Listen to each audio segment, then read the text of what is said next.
Good friends, I have breaking news to share with all of you this morning. The inflation rate is starting to rise once again. This could mean executive action by lawmakers in Congress and the Biden administration. Several lawmakers support $2,000 fourth stimulus checks for all Americans. Economists are also urging for monthly recurring checks that would help millions of Americans with the soaring costs of living expenses. So friends, please make sure that you watch until the end of this video for all of the new details. If you would like to enter the giveaways, simply click and like several of my videos and then comment below the keyword of each video that you watch.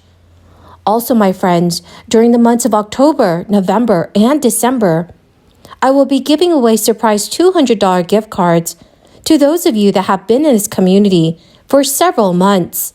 Progressives in Congress are advocating for $2,000 stimulus checks every month until the crisis is over.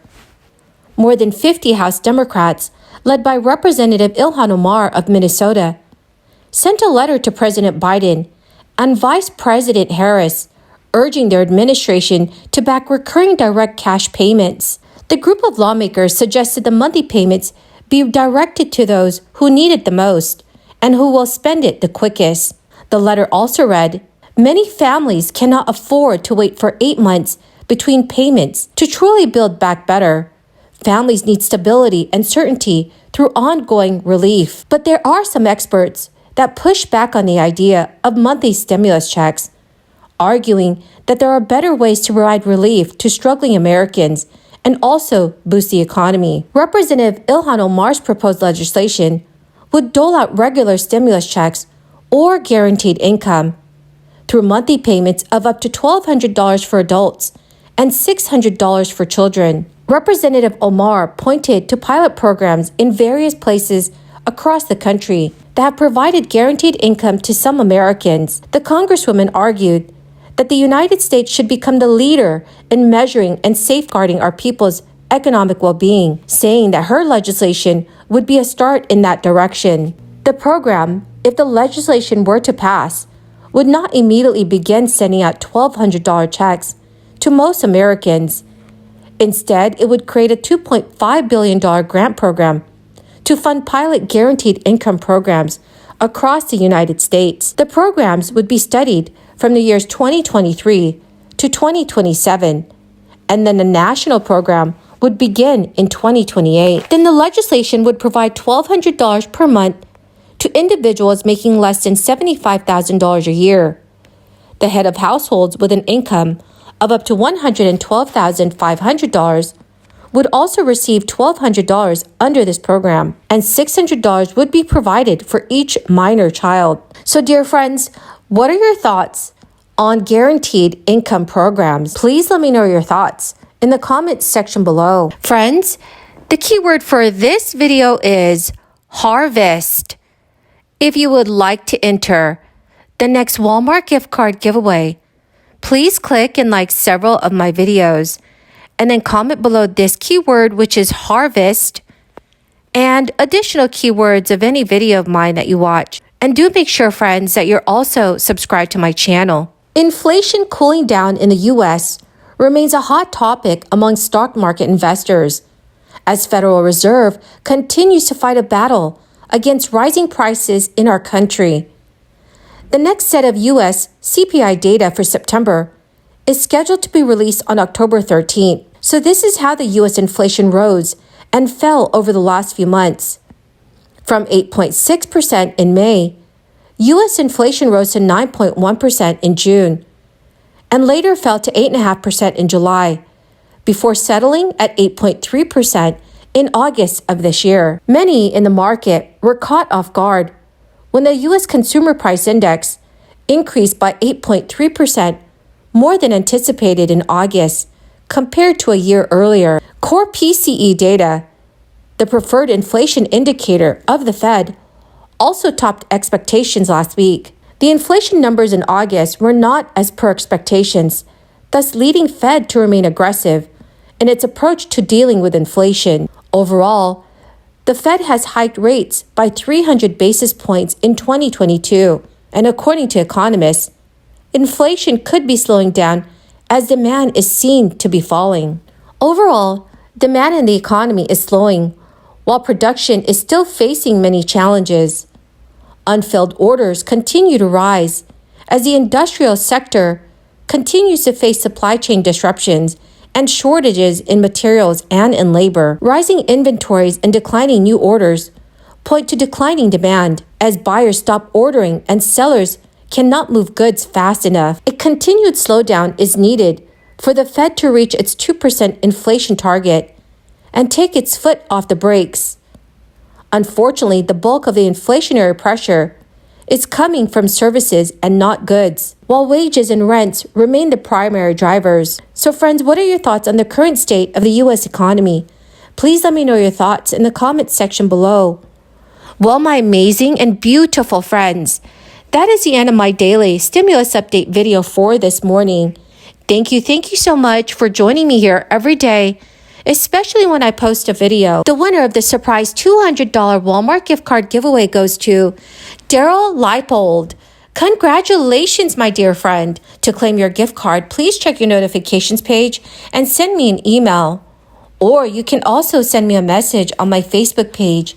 Thank you, my friends, and have a wonderful and blessed morning. And making this plain to all of us, we're going to talk about the CR some more.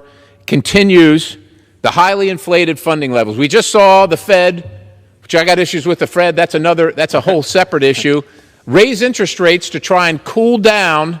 It's like pouring water on the fire, right? Cool down this economy because prices are out of control. People can't afford their daily lives. They can't afford their electricity, their food, their rent, their mortgage. Can't afford to send their kids to school. So the Fed does its part. And what do we do over here? Well, the Fed's trying to pour water on the fire. We want to cool it off. Let's throw some gas on it. Right, Mr. Roy? Let's throw some gas on it. $1.5 trillion for this fiscal year. Continues to fund the things that we've been talking about. It is shocking to me that our Republican colleagues seem to want to shut down the government with all these services and necessary things it does for the people of the United States. And this CR does many, many good things. I want to just focus on one of them.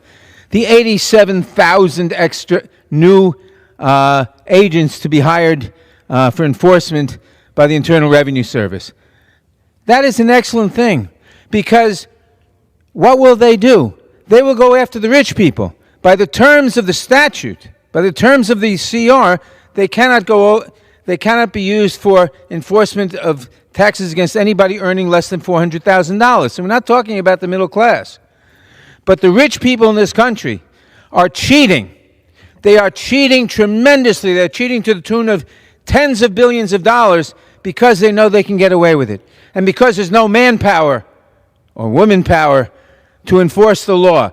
This will give us the manpower to enforce the law. This will enable us to get revenue. Can I have 30 seconds? Yes, yield 30 seconds to the gentleman. Gentleman from New York is recognized. Thank you, gentlelady. This will give us the manpower to enforce the law and to make sure that the rich pay their fair share, and therefore there can be more services for the middle class and for low-income people in this country, which is exactly what the government is for. So this is one of the best things it does. I urge everyone to vote for the CR, in particular because of the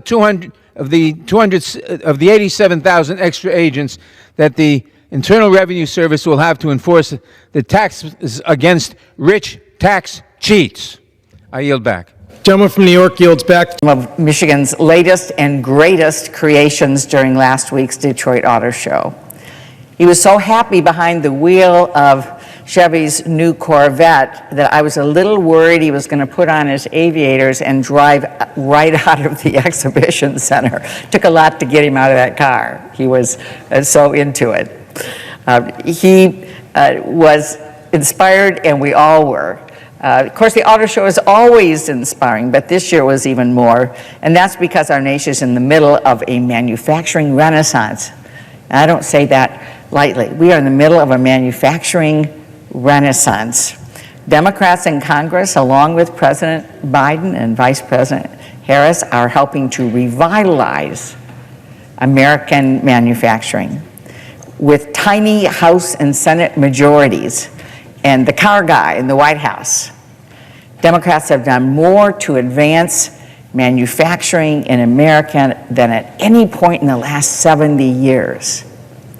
We're not just bringing back the jobs lost during the pandemic, we're going far beyond that. Already nearly 700,000 new manufacturing jobs have been created under the Biden administration. This represents the strongest manufacturing job growth since 1950s in our lifetime. In 2021 alone, more manufacturing jobs were created, just last year, more manufacturing jobs were created than any single year, any one year in nearly 30 years, which is extraordinary and it's exciting. And over the past year, the construction of new manufacturing facilities in the United States has grown by over 100%, 116%. Meanwhile, 80% of our CEOs in a recent survey were either in the process of moving manufacturing operations from China or were seriously considering doing so. So we are seeing a real shift about bringing jobs home. And we've been providing the incentives and the support to do that. So that's really great news, because we know if you're going to have an economy, somebody has to make something. Somebody has to make something. And frankly, that's what we do in Michigan. We make things, we innovate, and then we make things even better. And then we do it over and over again. Of course, we can't make much of anything if we don't have these semiconducting chips, these little microchips the size of a nail. Who ever thought that not having microchips would shut down a whole plant? And that's what has happened in Michigan, unfortunately, during the height of the supply chain breakdowns. A lack of chips means that auto manufacturers